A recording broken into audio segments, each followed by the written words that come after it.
আসসালামু আলাইকুম, welcome to my channel. Good evening বন্ধুরা, কেমন আছেন সবাই? তো বন্ধুরা, আজ চলে এসেছি আপনাদের জন্য বিকেলের একটি মজার নাস্তার রেসিপি নিয়ে। এখানে দেখতে পাচ্ছেন। তো বন্ধুরা, আমরা পাস্তা রান্না করার সময় যে যে উপকরণগুলো আমাদের প্রয়োজন সেগুলো আমি এখানে আগে থেকে তৈরি করে রেখে দিয়েছি। আমরা অনেকেই অনেক রকম পাস্তা রান্না করে খাই। এখানে দেখতে পাচ্ছেন, এখানে আমি গরুর মিট নিয়েছি, ছোট ছোট পিস করে ভালো করে ধুয়ে তারপর কুটে রেখেছি। আলু ছোট ছোট করে পিস করে রেখেছি। এখানে পরিমাণ মতন গরম মশলা, জিরা, আদা, রসুন, পেঁয়াজ সব কিছু আমি পরিমাণ মতন অ্যাড করে ম্যারিনেট করে রেখে দিয়েছিলাম। সাথে একটু আমি সিরকাও দিয়েছি, লবণও দিয়েছি, আর কিছু দেই নেই। ভালো করে ম্যারিনেট করে রেখে দিয়েছি। আমি এখানে 3 কাপ পাস্তা নিয়েছি, পেঁয়াজ,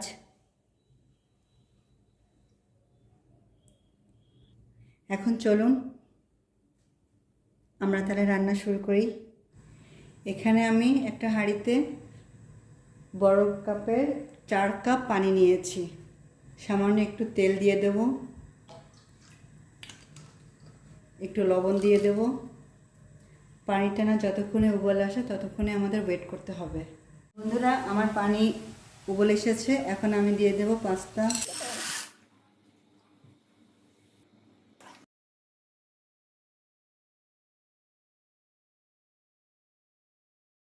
আমরা সবাই কম বেশ বিকালে নাস্তা খাই। সো আজ আমার আম্মু বলল একটু পাস্তা বানাতে। তো ভাবলাম শুধু আমি একা বানাবো কেন, আমার ফ্রেন্ডসকেও একটু দেখাই।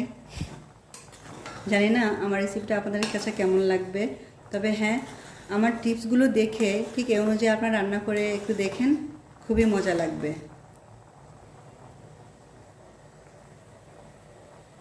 এখন আমরা এটাকে 20 মিনিট রান্না করে নেব। যখন এটা হয়ে আসবে তখন আমরা এটাকে তুলে নেব। বন্ধুরা, এখানে আমি পাস্তা রান্না করার জন্য এখানে একটা প্যান বসিয়ে দিয়েছি। এখন প্যানটা গরম হয়ে গেলে আমি তেল দিয়ে দেব। আমাদের প্যান গরম হয়ে গেছে, এখন আমরা পরিমাণ মতন তেল দিয়ে দেব।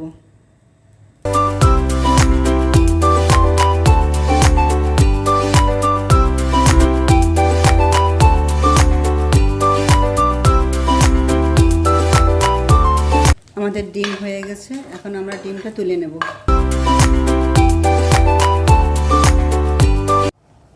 বন্ধুরা, পাস্তা রান্না করার জন্য চুলায় একটা কড়াই বসাই দিলাম।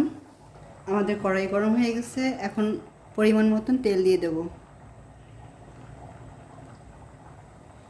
আমাদের পাস্তা সেদ্ধ হয়ে গেছে, দেখতে পাচ্ছেন একটার সাথে একটা লেগে যায়নি, কারণ আমি একটু তেল আর একটু লবণ দিয়েছি। এতে একটার সাথে একটা লেগে যায় না, ঝুরঝরা হয়ে থাকে, দেখতে খুবই সুন্দর লাগে। এখন আমরা তুলে নেব এটাকে।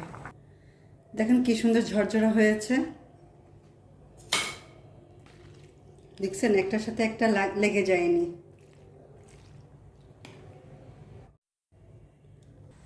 আমার তেল গরম হয়ে গেছে, এখন আমরা দিয়ে দেব পেঁয়াজ।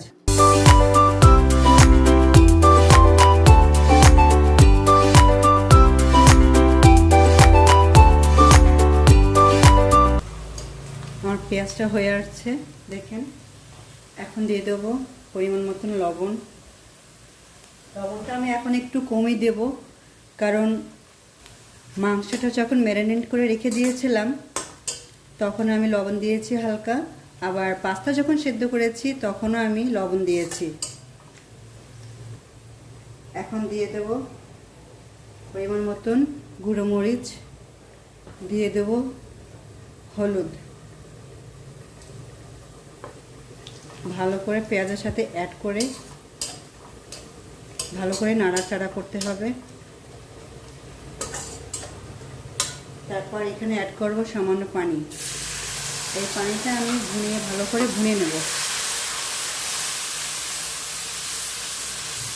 পানিটা দিয়ে ভালো করে কষিয়ে নেব।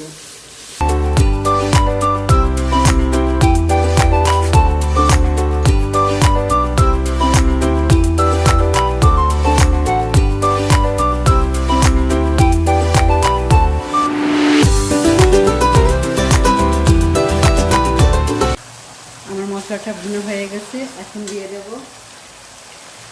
মাংস করা যে ম্যারিনেট ছিল সেটা। বিসমিল্লাহ।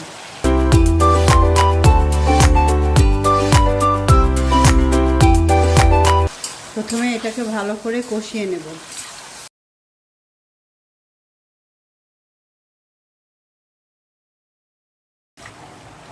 দুই মিনিট পর পর এটাকে এভাবে ভালো করে নাড়া দিতে হবে যাতে তলাতে লেগে না যায়। একবার লেগে গেলে কিন্তু স্বাদ আর থাকবে না।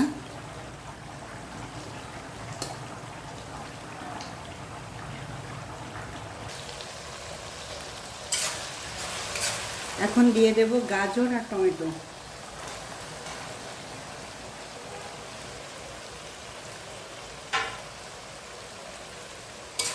ভালো করে মিক্স করে নেব।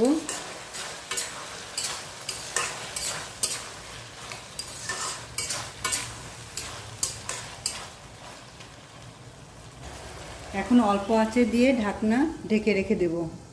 কিছুক্ষণ পর পর এসে নাড়া দিয়ে দেব। বন্ধুরা চলে আসলাম 5 মিনিট পর।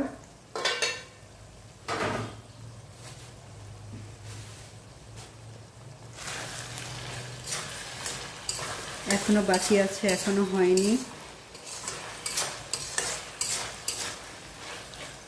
তবে বেশি বাকি নেই, সামান্য একটু বাকি আছে। আবার ঢাকনা দিয়ে আবার আসবে 5 মিনিট পর। বন্ধুরা চলে আসলাম 5 মিনিট পর।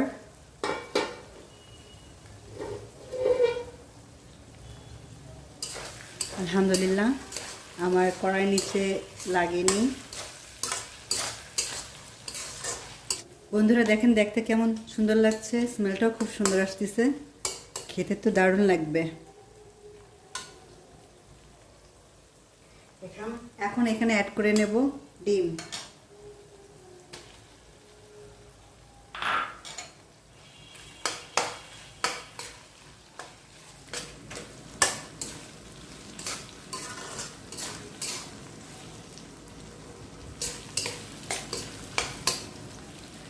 তারপর এখানে অ্যাড করে দেব ধনেপাতা, কাঁচা লঙ্কা।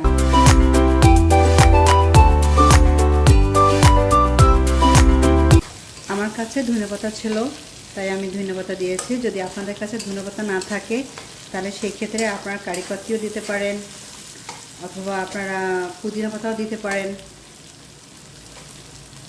যার যেমন ইচ্ছা তা সে দিতে পারে, সমস্যা নেই। ধনেপাতাটা দেওয়া হলো যে জাস্ট ভালো একটা ফ্লেভার আসার জন্য।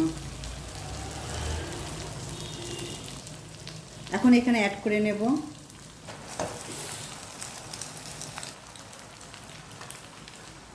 ম্যাকারনি।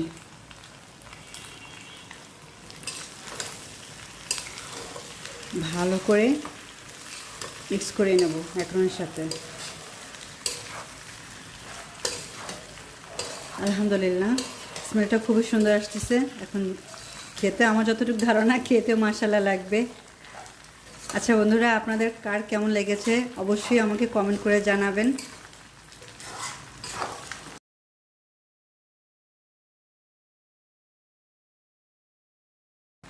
আমার রেসিপিটা ফাইনালি ডান হয়ে গেল। এখন আমি পাস্তাটাকে সার্ভ করে নেব। যারা আমার ভিডিওটা দেখেছেন তাদের সকলকে অসংখ্য ধন্যবাদ। আর যারা করেনি প্লিজ আমার চ্যানেলটিকে সাবস্ক্রাইব, লাইক, কমেন্ট, শেয়ার করে দিবেন। তা দোয়া করুন, ভালো থাকবেন। দেখা হবে নেক্সট ভিডিওতে। আল্লাহ হাফেজ।